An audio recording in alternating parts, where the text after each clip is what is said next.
Армысыздар, құрметті көрермендер, боямасыздың бүгінгі қонақтары Жайдарман жұлдыздары Жамбылдық Жуалы командасы.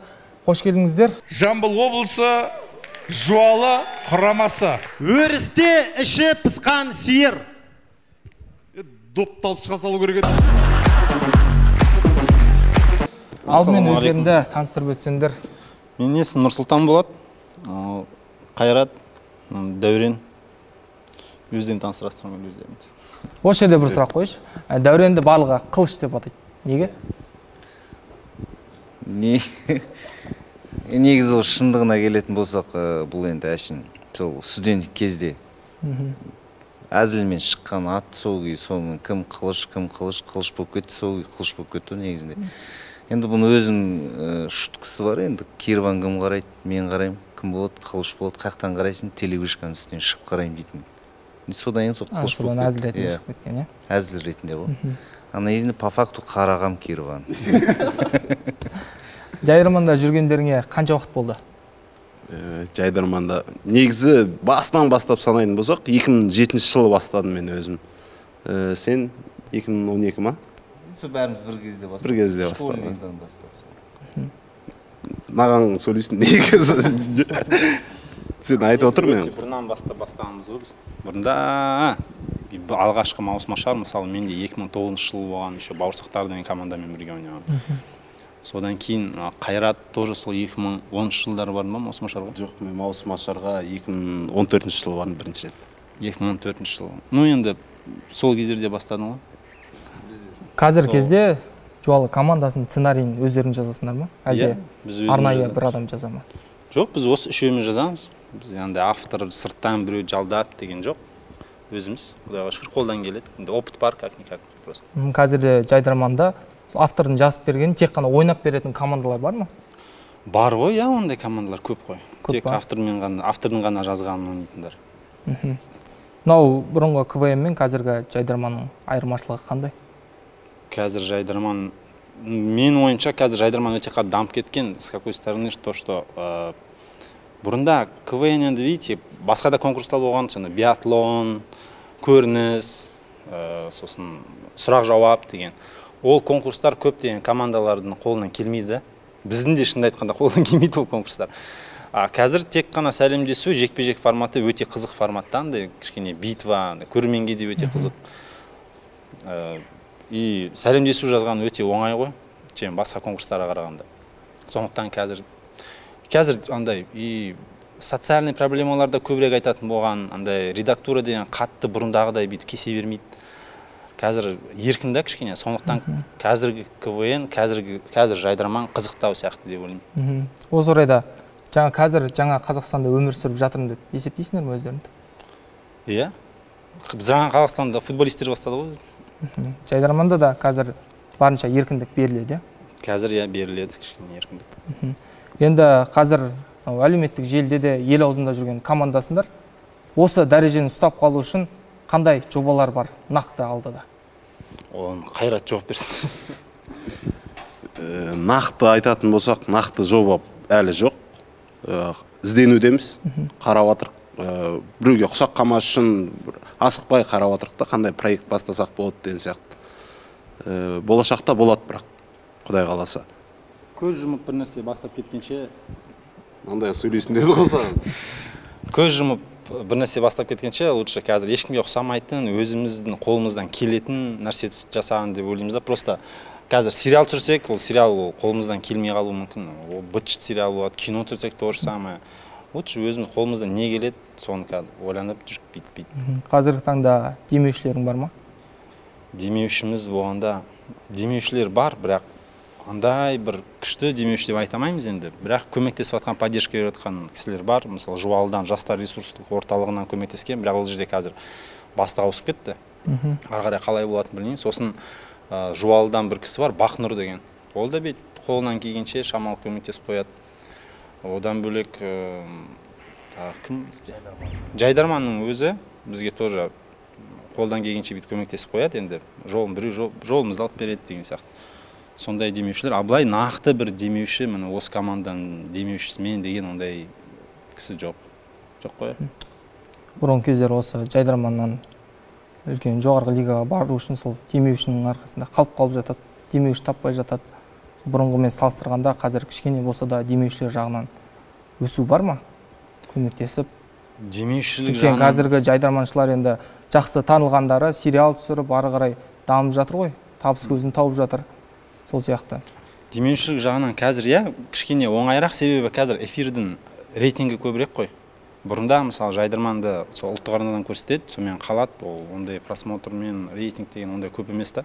А қазір если команда жарып жатса, тіпті реклама алып кетуге болады. Сол мысалы бір компания туралы әзіл ойнап тастайсың, реклама үшін мысалы демеушілер өздері-ақ келеді. Ал бұрында мысалы біз жоғары лигада ойнап жүрген кезде сол 2017 жылдары біз өз ақшамызбен баратынбыз. Мен лично өзім жұмыс істеп, ол кезде Дәурен бар еді командада. Ол кезде 11 баланы өзім айлығыма тастайтын қасымда. Ол кезде вообще демеушілік деген өте қиын болатын. Қазір Құдайға шүкір. Жайдарманда чемпион болу үшін таныс керек па? Таныс? Жоқ, керек емес деп ойлаймын. Просто еңбек шынайы ғой. Жайдарман шынайы. Таныс не ондай әсер етпейді. Сіз барып қатты айырып тастасаң, береді чемпионствоны. Ондай басқаша ғой жайдарман, шынайылық жақсы көреді. Дәурен жауап берсе, бір сұрақ қойыншы. Жайдарманда арнайы система бар ма? Осы жылы сендер аласыңдар, келесі жылы мынау кісілер алады дегенде. Өйткені біраз жыл жүрді, бұлардың да еңбегі бар ғой деген сияқты нәрселер болды ма? Енді осы сұрақ осы маусымашардан бері қойылып келатқан сұрақтар ғой. Ол жерде енді редакторлар да жауап беріп жатыр жалпы. Енді жыл сайын мысалы бір 2-3 команда белгілі болады, мысалы осылар чемпион болып қалуы мүмкін дейтін. Сол 2-3 команданың біреу чемпион болатын. Биыл ондай жоқ енді. Биыл айта алмаймыз кімнің чемпион болатын. Тіпті фаворит командалар өздері ұшып кетіп, басқа біреу чемпион болып кетуі мүмкін аяқ астынан. Оны айта алмаймыз. Ойын көрсетеді оның барлығын.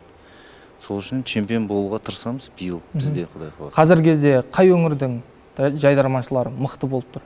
Жақсы дамып жатыр жайдарман. Маған қатты ұнағаны осы жақын арада Семейде болдық. Семейдің КВН-і мықты екен негізінде. Ұйымдастыру жағынан болсын, біріншіден директоры мықты. Осы жақшаны жинап қойыңшы. Директор мықты, Семей облысын, Абай облысын. Одан кейін Атырау жақтар мықты, батыстың нелері мықты екен, шынымен де жайдарманы. Ұйымдастырушылығы мықты, Шымкенттікі мықты, енді біздікі сәл енді дамып келе жатыр, шүкір. Араздай. Басқа не айтасыз? Мынау КВН-де редактура деген болады. Редактурадан әзілдерің жиі өтіп тұра ма? Әлде өтпей қалатын кездер бола ма? Болады. Редактурада енді былай ғой, біз енді стиль қалыптастырып алдық қой, енді өзіміз қазір жайдарманда.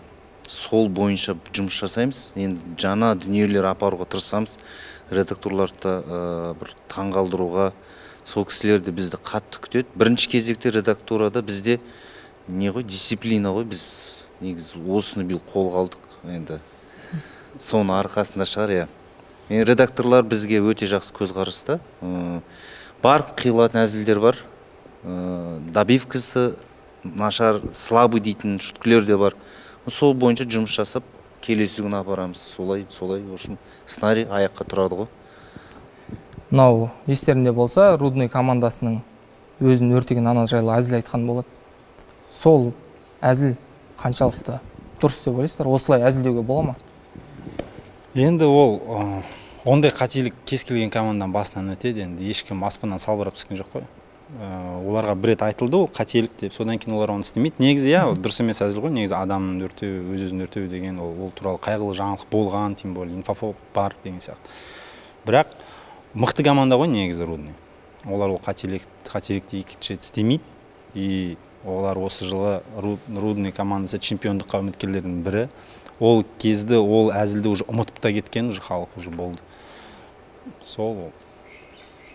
Енді әр сала өзінің мысалы елде болып жатқан проблемаларды мысалға сендер әзіл ретінде жеткізесіңдер халық арасына.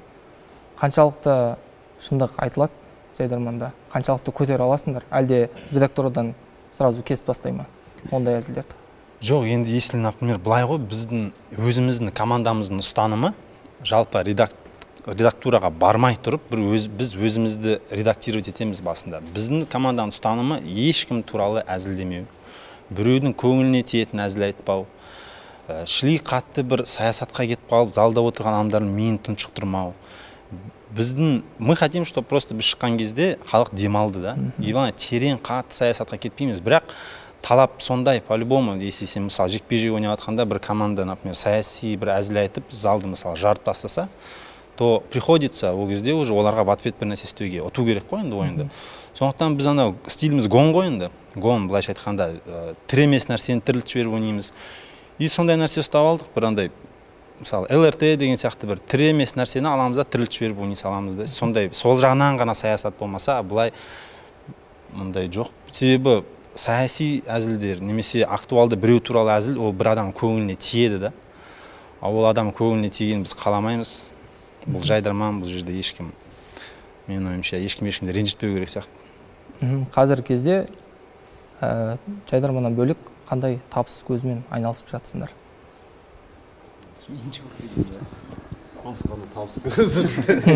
Енді былай ғой, жайдарман біріншіден жақсы көреміз. Енді ол жақсы көріп, тек қана жайдарманмен ғана емес, жұмыс істейміз. Мен өзім банкте жұмыс істеймін. Балалардың да өзінің жеке шаруалары бар.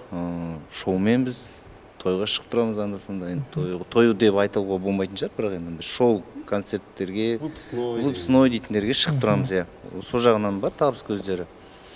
Енді болашақта осыны ары қарай дамытсақ, табыс көзі алып келеді деген сенеміз. Оны енді алдындағы жайдарманшылар да дәлелдеп келе жатыр ғой қазір. Сол Тараздың несін көтеріп жатыр деп айтып жатсың. Қазір жайдарманшылар жеке стендап оқып та шығып жатыр ғой. Солар бойынша ойларыңыз қалай? Мен енді былай айтайыншы, қазір өзіміздің Таразды, Жамбыл облысын алайықшы. Біздің Жамбыл облысымызда өте талант жайдарманшылар көп негізінде. Ол қазірде жұмыс жасап жатыр. Мысалға, атап айтқанда қай командалар? Редакторлық жұмыстар бар бізде. Мысалға, Қасиет дейтін ағамыз бар, редактор. Таразға келіп, Жамбыл облысының жайдарман қалалығын редактор жасайды. Сол кісі біраз жайдарманшымен жұмыс жасап жатыр. Негізінде бізде командалар өте көп. Мысалға, Таразда Сүлеймен 19 дейтін команда бар. Өте мықты команда. Мектеп оқушылары болса да, кәдімгідей деңгей профессионалды КВНщиктермен бірге ойнап бере алатын КВНщиктер деп ойлаймын. Негізі солар өте мықты ойнайды. Одан кейін Медиум қалада мықты ойнайды. Сол команда бар. Өзінің несін тапсақ, оларда престиж бар, ою деген бар. Ою да айтқызды. Енді қазірде аға буынсыңдар ғой. Жамбылдағы жас жайдарманшыларға не айтасыңдар? Еңбектеңіздер, еш нәрсе сразу болмайды екен. Оны біраз уақытпен тексеру керек, сосын еңбек керек екен. Бұрында жайдарман ойнап жүрген кезде біз былайша айтқанда сөзін шын керек. Андай халтура ретінде өзіміз үшін де қабылдап, андай ойынға барасың, дайындалмайсың, жүресің, әркіммен бір амандасып, араласып, кайфовать етіп кетесің бір кездерде. Дайындық бір күн қалған кезде болады. Ана жақта Көжек деген бала отыр, ол подтвердит менің сөздерімді. Қатты кайфарик команда едік. Соның бәрін тоқтатып, если серьезно қарайтын болсаң, прям алдына мақсат қойсаң жетуге болады екен. Сол, потому что шыны керек, біз осы жылы маусымға кірер алдында Астанада былайша айтқанда өзіміз қорықтық. Іріктеуден өтпей қаламыз ғой деп қорықтық. Прям қатты мандраж болды. Сосын іріктеуде список шығады. Қараймыз, ё-май, өтіппіз ғой деп, сосын тағы дайындалып, айнақтан өтіп әйтеуір. Болады екен негізі. Потому что бізде қанша, уже 12-13 жыл болды жайдарманда жүргенімізге, енді жетіп отырып қой осындайға. Біздің жасымыздағылар уже кино түсіріп жүр, біз енді жайдарманда осындай дейін. Но ничего, жаңа айтқанда әлі ештеңе кеш емес, әлі бәрін жетіп ап, асып түсеміз деген мақсат бар алдымызда. Бәрін өз уақытымен ғой. Әр нәрсе өз уақытымен. Кино демекші, қазір жұлдыздардың жанып тұрған кез ғой шынымен. Қазір әлеуметтік тез тарайды, елдің аузында жүрген командасындар, сериалдарға шақыртулар болып жатыр ма? Қайрат айтсын. Пока жоқ, ешқақтан ешқандай ұсыныс түсіп жатқан жоқ. Болашақта болады шығар енді. Если ешкім шақырмаса, өзіміз түсіріп бастаймыз. Скорая деген сериалға түскен Қайрат. Труптың рөлін ойнағанды. Қазіргі сериалдарға қандай баға бересіңдер? Өйткені анай жағынан да түсіріп жатыр. Именно жайдарманшылардың арасында. қазіргі сериалдарға өте мықты баға. Неге жаңа айтып жатсыз ғой, анайы жағынан деп. Анайы жағынан болса да, қай жағынан болса да, ол біздің өмір ғой. Оны от этого не убежишь, ол біздің өмір. Оны сен көрсетпе, оны былай да білет адамдар. Оны әркім өзіне керегін алады, керек емес жерін алмайды. Но біздің қазіргі Қазақстанның киносы, менің ойымша, өте мықты дәрежеде тұр. Сериалдары, кинолары. Себебі уже жаңағыдай айтқандай бұрынғыдай не жоқ андай, шаблон жоқ. Мынандай болу керек деген. Қазір әркім өзі біледі, не түсірсе де, қалай түсірсе де, оны не туралы түсірсе де. И больше уже народный нәрсе болып кеткен, халық арасында действительно болып жатқан, қоғамда болып жатқан нәрселер түсіріп бастаған. Хоть ол жаман нәрсе болсын, ол бар қоғамда. Жаңағыдай айтқандай, оны одан қашып кете алмайсың. Ол жаңағы есіртке туралы болса да, ол жаңағы жеңіл жүрісті қыздар туралы болса да, ол халықта бар нәрсе, одан қашып кете алмайсың. И мен ойымша, оны түсіріп жатқан наоборот дұрыс, и ол халыққа қызық. Бар нәрсені ашық көрсеткен дұрыс дейсің ғой. Иә, бар нәрсені ашық көрсетіп, керек адам өзіне керек емесін алмай, керегін алады бұл жерден. Мен сөйтіп ойлаймын өз басым. Рахмет. Билікте отырсаңдар, қандай мәселені шешетін едіңдер? Кредиттің бәрін кешеді.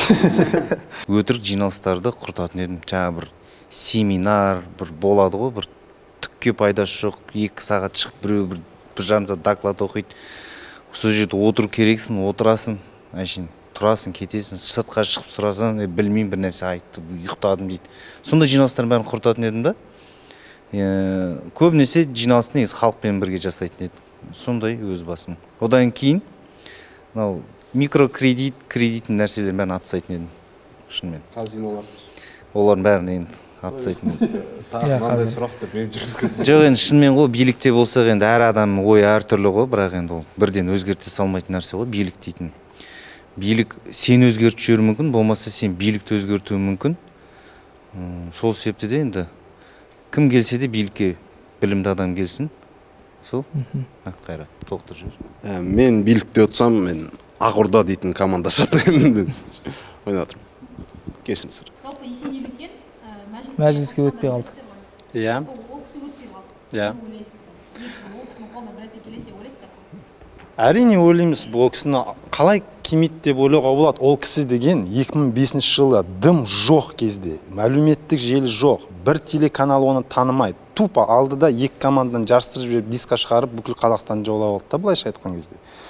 И қазіргі таңда сол Есен аға сол жайдарманды қанша жыл болды, без ничего бастаған кісі, сол бастаған жайдарманнан қаншама жұлдыз, қаншама саясаткер, қаншама режиссер, қаншама продюсер, қаншама актер, сценарист, авторлар шығып жатыр.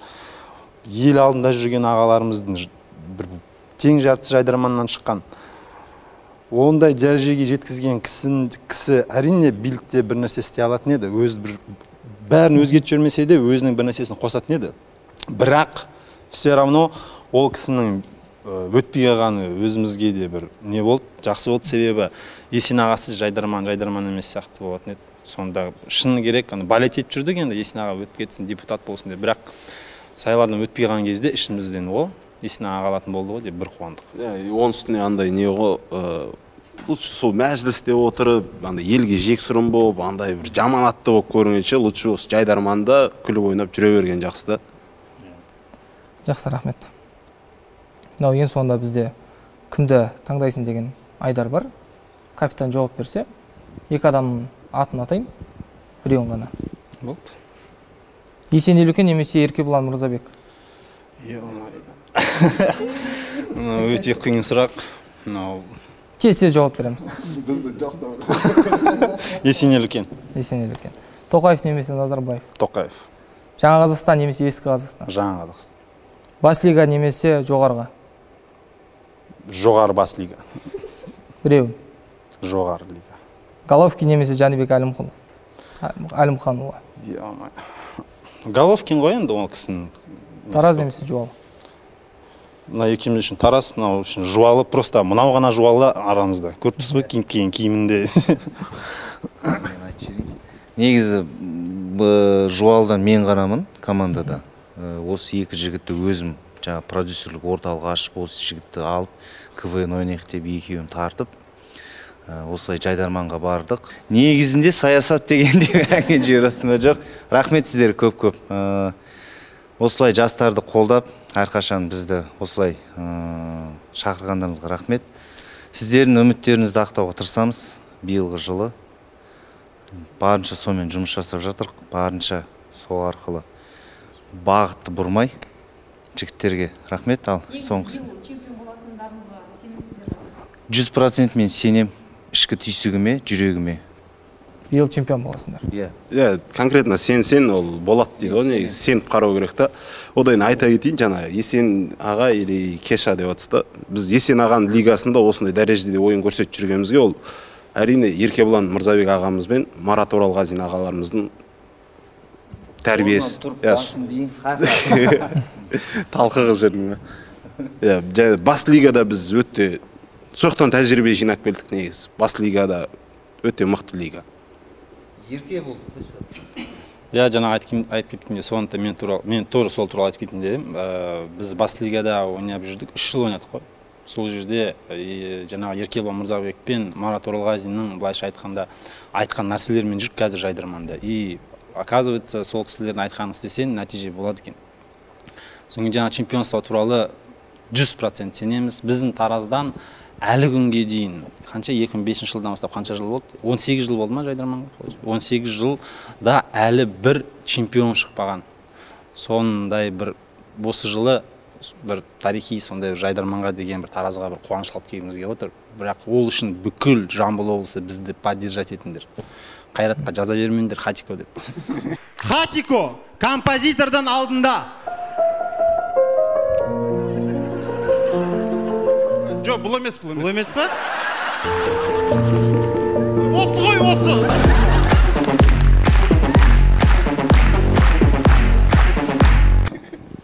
Осы Хатико бойынша Хатиконы кім шығарды негізі ол әзілді? Өз шығарды. Ең біріншісі негізі бұл Хатико дейтін ең бірінші бас лигада шыққан орысшасы. Сол қандай шутка еді ең біріншісі? Бір бас лигада бір жыл бұрын ба, 2 жыл бұрын ойналған шутка ғой негізінде. Жоқ, оның алдында да Ешак пойызбен кет қапты ғой дейтін әзіл ғой негізінде. Сомен Жайдарманға келіп Хатиконы ойнадық, 2 Хатико ойнадық, сосын болды. Содан келесінде бізге Хатико жайлы шутка ойнау керек болды, өйткені ол бәрі бізді күтетін сездік та Хатико. Әр команданың просто. Иә, өзінің бір изюминкасы болады, біздің изюминка осы Хатико. Сол, күтіп жүре бересің ба? Жақсы, рахмет жігіттер. Бүгін біздің боямасыз подкастымызға келіп, сұхбат бергендеріңе алғысымыз шексіз, уақыттарыңды бөліп. Құрметті көрермендер, Жуалы командасының жанкүйерлері астына пікір қалдырып, лайк басып, комментарий жазып кетіңіздер. Қосылып тұрған микроволновканың ішінде болып жатқан дискотека!